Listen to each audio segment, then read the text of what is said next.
Hello and welcome. As this is seemingly the first video of its kind, I hope you allow these words of mine to resonate within your mind. Let us journey forward to create a picture that is seemingly divine. We will dream a dream so true, you'll find yourself wondering if others had the dream too. Today's story and narration will follow the concept of something returning once it has been lost. So let's dive right into it. Turning the keys into the car ignition, click after click after click. With each successive failure, the fear, dread, and anxiety within your body getting ready to boil over, but finally you hear the engine roar to life. This sound provides some sense of respite that cascades over you only to be snuffed out just as fast as it had appeared, for as the engine finished singing its song, you heard another far louder and more terrible sound ring off in the distance behind you.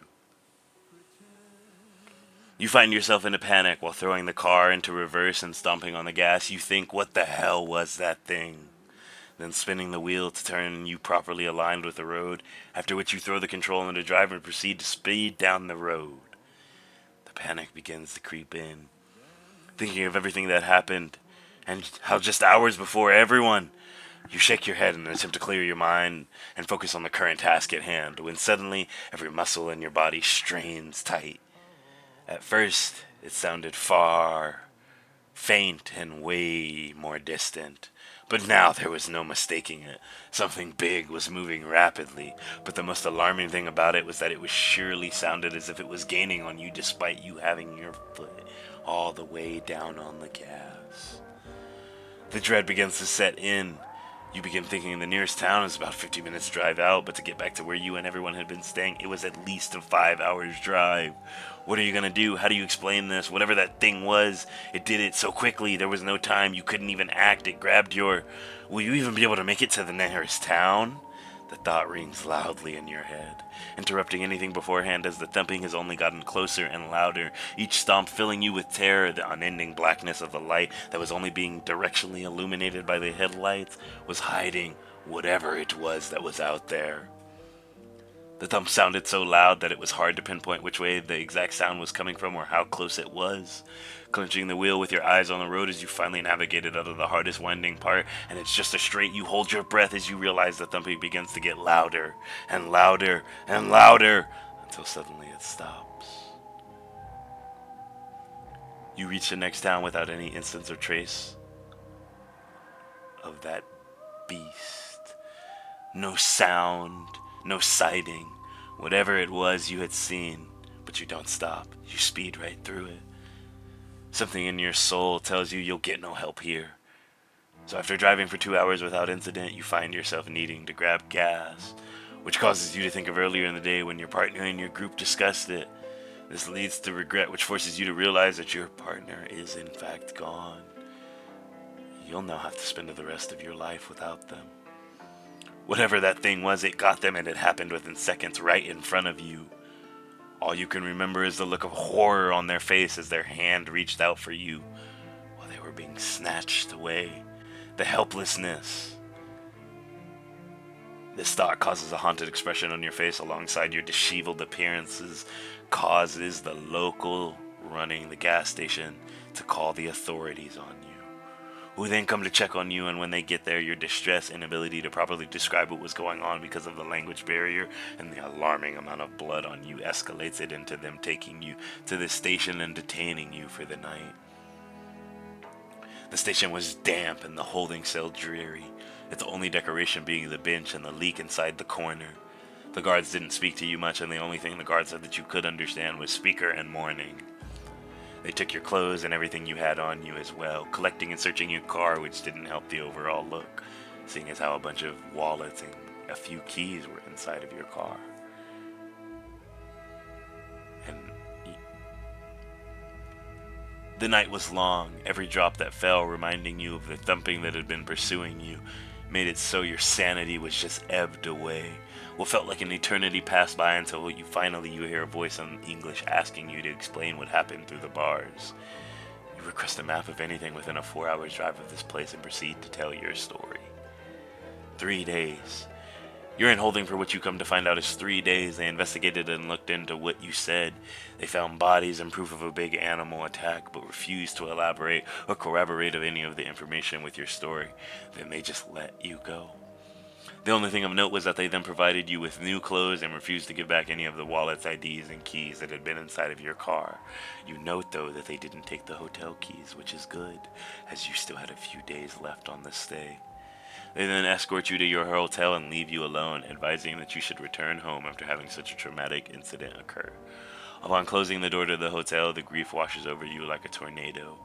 You had maintained hope all this time, thinking about the possibility, even though you knew the chance of anyone being alive were practically zero. The last time you had been in this place, there had been so much life and laughter, and now it's completely silent. After sitting inside the deafening silence for a moment, you get up and begin to search for your phone.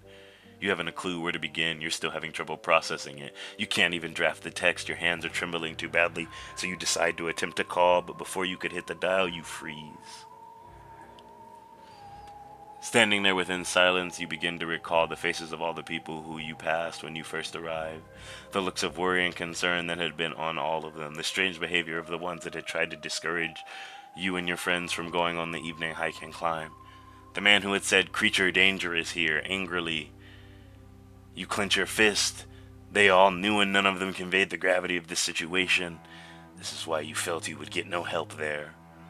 That thing was no beast, no creature of natural birth. It was an abomination, horrendous and large.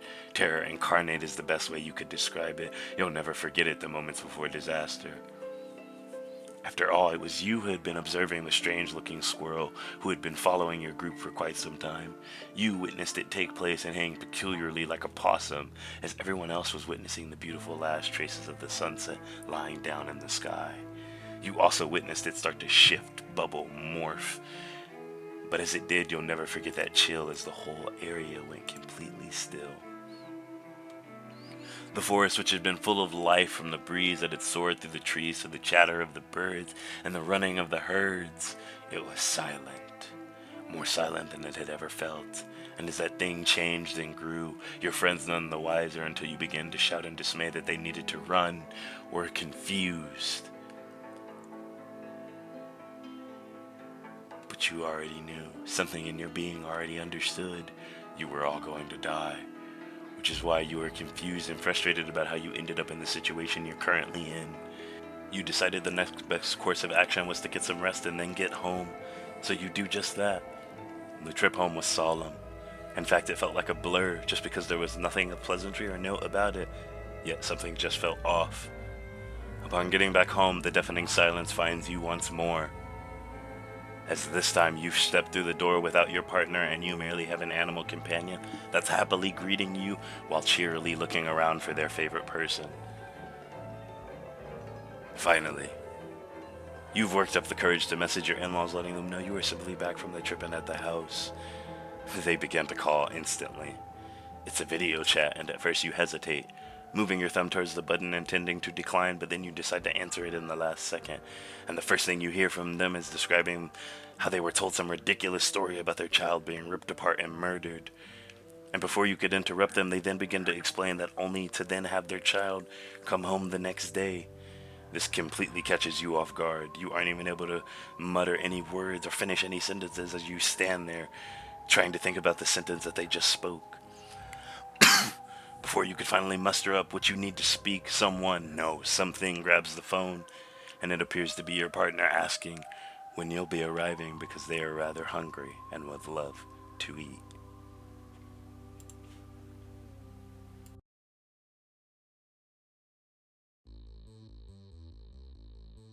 So, if you've made it this far into the video, I would like to extend a friendly welcome and a generous thank you so much for spending some of your valuable time with me and just on my video. I'm all very new to this stuff and I'm still trying to figure out visuals, what I'm going to be reading, where I'm going to be taking it, and if I'm going to be doing more onto the stories I do or if I'm just going to leave it at kind of like cut off stories. I really don't know. I do want feedback, I do need help, I do want to do more of this because I'm trying to use my voice and utilize my voice in a way that is beneficial. People always compliment it or tend to say nice things about it, so here I am attempting to try to use it in a way that is doing something I enjoy, which is reading, and reading things that I think are cool or fun or that make you think. So yeah, I do appreciate you guys for hanging out. Don't forget to hydrate or dihydrate, and remember to take care of yourselves. If you stick around, you can watch the rest of the gameplay run, which again, as of right now, I don't know what my visuals will be, but if I don't change them, it is just going to be whatever game I play at the current moment. If it doesn't get changed to little clips of stuff that help make whatever I'm reading an easier story to picture, it will just stay footage of whatever game I'm enjoying at that time.